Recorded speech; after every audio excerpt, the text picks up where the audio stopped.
Nagkasala ang tao, ang ahas ang pinakatuso sa lahat ng hayop na nilikha ng Panginoong Yahweh. Isang araw tinanong nito ang babae, "Totoo bang sinabi ng Diyos na huwag kayong kakain ng anumang bungang kahoy sa halamanan?" Sumagot ang babae, "Maaari naming kainin ang anumang bunga sa halamanan, huwag lamang ang bunga ng puno na nasa gitna niyong. Sinabi ng Diyos na huwag naming kakainin ni hihipuin man ang bunga nito. Kung kami raw ay kakain nito, mamamatay kami." Ngunit sinabi ng ahas, "Hindi totoo iyan, hindi kayo mamamatay. Sinabi lang iyan ng Diyos, sapagkat alam niyang kung kakain kayo ng bunga niyon, ay makakaunawa kayo. Kayo'y magiging parang Diyos at malalaman ninyo ang mabuti at masama." Ang punong kahoy ay napakaganda sa paningin ng babae at sa palagay niya'y masarap ang bunga nito.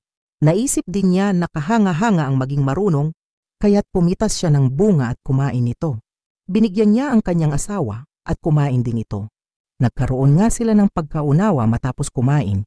Noon nila na lamang sila'y hubad, kaya kumuha sila ng mga dahon ng igos, pinagtahi-tahi nila ang mga ito at ginawang panakip sa katawan. Nang dapit hapon na, narinig nilang naglalakad sa halamanan ng Panginoong Yahweh, kaya't nagtago sila sa mga puno. Ngunit tinawag niya ang lalaki at tinanong, "Saan ka naroon?" "Natakot po ako nang marinig kong kayo'y nasa halamanan. Nagtago po ako sapagkat ako'y hubad," sagot ng lalaki. Nagtanong muli ang Diyos, "Sinong may sabi sa iyong hubad ka? Bakit? Kumain ka ba ng bungang ipinagbabawal ko?" "Kasi pinakain po ako ng babaeng ibinigay ninyo sa akin," tugon ng lalaki. "Bakit mo ginawa ang bagay na iyon?" tanong ng Panginoong Yahweh sa babae. "Mangyari po'y nilinlang ako ng ahas, kaya ako natuksong kumain." Sagot naman nito, inihayag ng Diyos ang kaparusahan at sinabi ng Panginoong Yahweh sa ahas, "Sa iyong ginawa'y may parusang dapat na ikaw lang sa lahat ng hayop ang magdaranas. Mula ngayon ikaw ay gagapang at ang pagkain mo'y alikabok lamang. Kayo ng babae aking pag-aawayin, binhi mo't binhi niya'y lagi kong paglalabanin. Ang binhi niya ang dudurog sa iyong ulo at sa sakong niya'y ikaw ang tutuklaw." Sa babae na may ito ang sinabi, "Sa pagbubuntis mo'y hirap ang daranasin at sa panganganak sakit ay titiisin.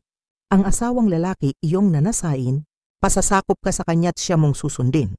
Ito naman ang sinabi ng Diyos kay Adan, "Dahil nakinig ka sa iyong asawa, nang iyong kainin ang ipinagbawal kong bunga, dahil dito'y sinusumpa ko ang lupa, sa hirap ng pagbubungkal pagkain mo'y magmumula, mga damo at tinik ang iyong anihin, halaman sa gubat ang iyong kakainin, sa pagod at pawis pagkain mo'y manggagaling maghihirap ka hanggang sa malibing. Dahil sa alabok, doon ka nang galing, sa lupang alabok ay babalik ka rin." Eva ang itinawag ni Adan sa kanyang asawa, sapagkat siya ang ina ng sangkatauhan. Ang mag-asawa'y iginawa niya ng mga damit na yari sa balat ng hayop.